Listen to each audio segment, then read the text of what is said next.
कार्तिक मास महात्म्य कथा अध्याय 30वां। कार्तिक मास की कथा करती भव से पार, 30वां अध्याय पढ़ूं, हुई हरि कृपा अपार। भगवान श्री कृष्ण सत्यभामा से बोले, हे प्रिय, नारद जी के यह वचन सुनकर महाराजा पृथु बहुत आश्चर्यचकित हुए। अंत में उन्होंने नारद जी का पूजन करके उनको विदा किया। इसलिए माघ, कार्तिक और एकादशी यह 3 व्रत मुझे अत्यधिक प्रिय हैं।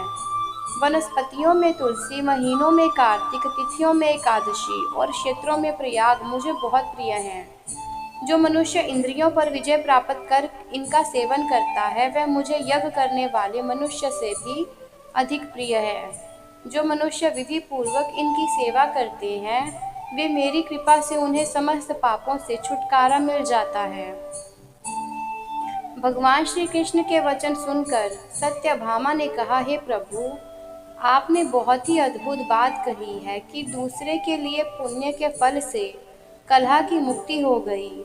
यह प्रभावशाली कार्तिक मास आपको अधिक प्रिय है, जिससे पतिद्रोह का पाप केवल स्नान के पुण्य से ही नष्ट हो गया। दूसरे मनुष्य द्वारा किया हुआ पुण्य उसके देने से किस प्रकार मिल जाता है, यह आप मुझे बताने की कृपा करें। श्री कृष्ण भगवान बोले, हे प्रिय, जिस कर्म द्वारा बिना दिया हुआ पुण्य और पाप मिलता है, उसे ध्यान पूर्वक सुनो। सतयुग में देश, ग्राम तथा कुलों को दिया पुण्य या पाप मिलता था, किंतु कलयुग में केवल कर्ता को ही पाप तथा पुण्य का फल भोगना पड़ता है। संसर्ग न करने पर भी वह व्यवस्था की गई है, और संसर्ग से पाप व पुण्य दूसरे को मिलते हैं, उसकी व्यवस्था भी सुनो। पढ़ाना, यज्ञ कराना और एक साथ भोजन करने से पाप पुण्य का आधा फल मिलता है। एक आसन पर बैठने तथा सवारी पर चढ़ने से, श्वास के आने जाने से पुण्य व पाप का चौथा भाग जीव मात्र को मिलता है। छूने से, भोजन करने से और दूसरे की स्तुति करने से पुण्य और पाप का छठवां भाग मिलता है। दूसरे की निंदा, चुगली और धिक्कार करने से उसका 7वां भाग मिलता है। पुण्य करने वाले मनुष्यों की जो कोई सेवा करता है, वह सेवा का भाग लेता है और अपना पुण्य उसे देता है। नौकर और शिष्य के अतिरिक्त जो मनुष्य दूसरे से सेवा करवा कर उसे पैसे नहीं देता, वह सेवक उसके पुण्य का भागी होता है। जो व्यक्ति पंक्ति में बैठे हुए भोजन करने वालों की पत्तल लांघता है, वह उसे जिसकी पत्तल उसने लांघी है, अपने पुण्य का 6वां भाग देता है। स्नान तथा ध्यान आदि करते हुए मनुष्य से जो व्यक्ति बातचीत करता है या उसे छूता है, वह अपने पुण्य का 6वां भाग दे डालता है। जो मनुष्य धर्म के कार्य के लिए दूसरों से धन मांगता है, वह पुण्य का भागी होता है। ठीक उसी प्रकार जिस प्रकार की दान करने वाला पुण्य का भागी होता है।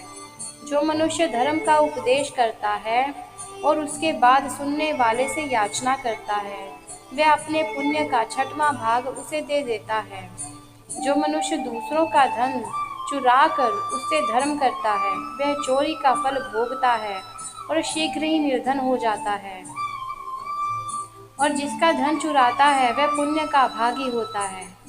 बिना ऋण उतारे जो मनुष्य मृत्यु को प्राप्त होता है, उनको ऋण देने वाले सज्जन पुरुष पुण्य के भागी होते हैं। शिक्षा देने वाला, सलाह देने वाला, सामग्री को जुटाने वाला तथा प्रेरणा देने वाला, यह पाप और पुण्य के 6ठे भाग को प्राप्त करते हैं। राजा प्रजा के पाप पुण्य के षष्ठांग का भोगी होता है। गुरु शिष्यों का, पति पत्नी का, पिता पुत्र का, स्त्री पति के लिए पुण्य का 6ठा भाग पाती है। पति को प्रसन्न करने वाली आज्ञाकारी स्त्री पति के लिए पुण्य का आधा भाग ले लेती है। जो पुण्यात्मा पर आए लोगों को दान करते हैं, वे उनके पुण्य का 6ठा भाग प्राप्त करते हैं। जीविका देने वाला मनुष्य जीविका ग्रहण करने वाले मनुष्य के पुण्य के 6ठे भाग को प्राप्त करता है। इस प्रकार दूसरों के लिए पुण्य अथवा पाप बिना दिए भी दूसरों को मिल सकते हैं, किंतु यह नियम जो कि मैंने बतलाए हैं, ये कलयुग में लागू नहीं होते। कलयुग में तो एकमात्र कर्ता को ही अपने पाप व पुण्य भोगने पड़ते हैं। इस संबंध में एक बड़ा पुराना इतिहास है जो कि पवित्र भी है और बुद्धि प्रदान करने वाला कहा जाता है। उसे ध्यान पूर्वक सुनो। यह इतिहास 31वें अध्याय में बताया जाएगा। इसी के साथ यह अध्याय समाप्त होता है। चलते हैं अगले अध्याय की ओर। राधे राधे।